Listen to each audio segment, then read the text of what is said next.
Okay, welcome back, folks. We're into chapter 6, and the first thing we're going to look at is our old friend activation energy, which you'll be familiar with from discussions of thermodynamics in probably chemistry and general biology. And then we'll introduce something new, which you may have not heard before, called the metastable state. So what we saw in the kind of like our last little video there was that we can determine really how far from equilibrium a reaction is given some molar ratios of products and substrates, and we can learn something about the free energy release or use by such a reaction. And so you'll be familiar with the idea of activation energy, and so we'll start with that. So as what we saw just now is that thermodynamic considerations tell us whether a reaction can happen, not whether it necessarily will happen. So there are lots of cases, and a good example here is the hydrolysis of ATP in cells. There are a lot of cases in cells where you have reactions which have a delta G, which would indicate that the reaction is spontaneous, which means that when that reaction happens, there will be a release of free energy. And so delta G in that case would be negative. But that doesn't mean that reaction will happen, and it's probably important to understand that even though these reactants can react to produce product, they often won't, and that's what gives us the stability of living systems. If all of your ATP just suddenly converted to ADP in organic phosphate, then you wouldn't have a stable state. And so this speaks to the idea of how in cells there is this homeostasis whereby we're held at a disequilibrium. We're held away from the equilibrium constant for all of the reactions that go on in our cells. If all of our reactions suddenly came to equilibrium, then we would find ourselves in a situation where our ATP would all be ADP, our glucose would all be carbon dioxide and water, and all of our DHA, or all of our G3P would be dihydroxyacetone phosphate. So reactions occur in cells under favorable conditions when there are catalysts present, and catalysts in biological systems are enzymes, obviously. So as far as we're concerned, really, all cellular reactions involve protein catalysts called enzymes. There are some catalysts that are not protein, they're RNA, but they're the exception. We'll look at those a little bit later. So the presence of an appropriate enzyme makes a difference between whether a reaction can take place and whether it will take place. So this oxidation, this hydrolysis of ATP here to produce ADP, although it has a negative delta G, the change in standard free energy here is negative. That won't happen unless there's an enzyme to do that, and as you know, there are many enzymes which use the energy released by the hydrolysis of ATP to do some work. So without those enzymes, we wouldn't get these reactions that can actually happening. So why don't all of the ATP molecules in your cell spontaneously hydrolyze to ADP? And that's because that doesn't happen because the ATP in the water molecules in your cells lack the sufficient energy. So each reaction has a specific activation energy, EA, which has to be met for the reaction to proceed. Once we've met the activation energy here, we reach the transition state, and then the reactants are converted to products, and that gives us this delta G that we see here. And so the difference between this black line at the bottom here and this dashed line at the top, that difference there gives you an idea of how much energy is completely released. But obviously there's got to be some energy in the system. So when we calculate delta G, we take out the energy we put into the system.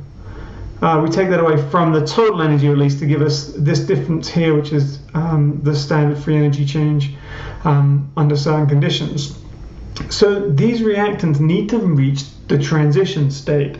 And when they get to the transition state, they've got a higher free energy than they do when they are not at the transition state or when they are converted into products.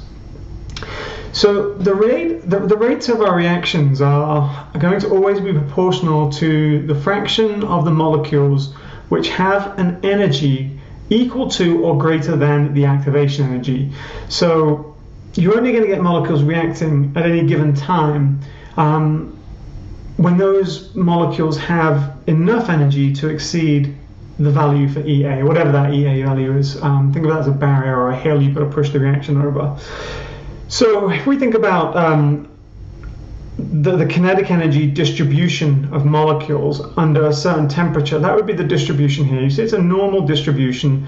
Most molecules, you think about 95% of the molecules from here out to here, they've got this much in the middle here. That will give it this kinetic energy. There's a certain number of molecules with this kinetic energy. So only a tiny fraction at any given temperature of the molecules will have the energy required to get over the activation energy barrier. So you got to think about this as a probability distribution. There's always a chance that a molecule or two molecules can react because they've got sufficiently high activation energies, but the majority of molecules don't. And so there's a probability that any given molecule will have the appropriate activation energy, and the majority of the molecules in the cell just do not have enough activation energy to overcome this barrier to the reaction proceeding. Now, there are a couple of things we can do to help the reaction proceed. The first one is pretty obvious. We increase the temperature of the system. So if we increase the temperature of the system, we're putting more energy into the molecules, more kinetic energy into the molecules. That means they're more likely to collide in the right conformation and therefore react. So what we've done there is we've shifted, we've held the activation energy hasn't changed. That's a function of the reaction itself. But what we've done is we've slid the curve, the distribution curve, up, and so there are now more molecules here which have enough energy for them to undergo reactions. And so that's the first thing we can do, is increase the temperature. Now that's problematic because cells are isothermal. They're held at this homeostatic level. Humans 37 degrees Celsius, dogs a little bit different, a little bit higher.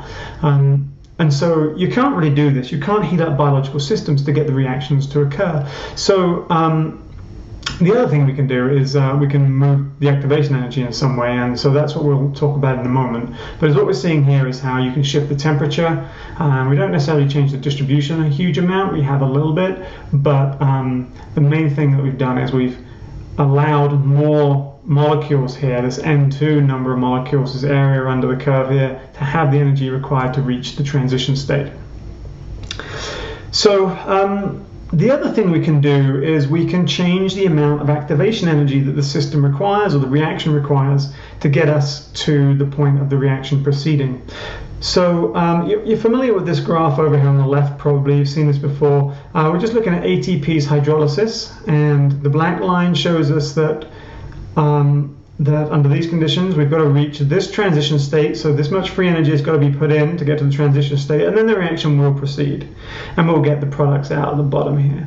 Now if we can take those reactants, we can bind them on a surface and we can bring them close together and we can orient them properly and we can strain the bonds of the reactants, then their interaction is going to be favored and the reaction is more likely to occur because we've lowered the activation energy. We're not now requiring chance to bring the molecules together, and chance here being a function of temperature of the system.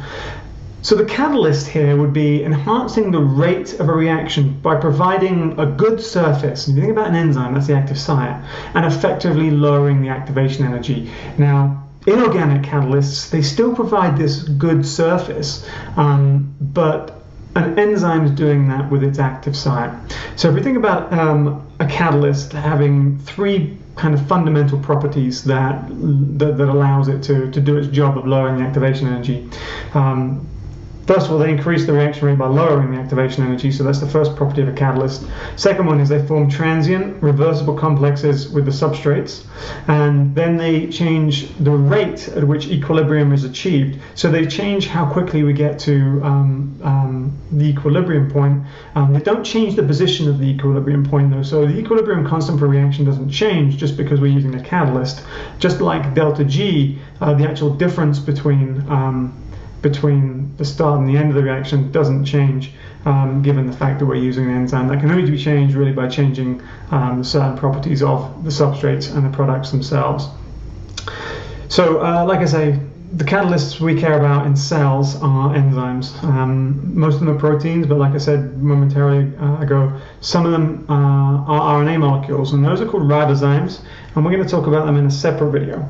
So for now, all we've got to keep in mind is that there are two ways we can change activation energy. We can increase the temperature, and what that does is lets us get more molecules to the activation energy level they need to react, or we can use an organic catalyst in cells, and that provides a surface where we are bringing the substrates together, we are orienting them, we're straining the bonds, and collectively this gives us the situation where the activation energy for the reaction is lowered, because we're not relying on chance as a function of temperature to bring the substrates together. So that's it for activation energy. Last thing to talk about here is this notion of the metastable state.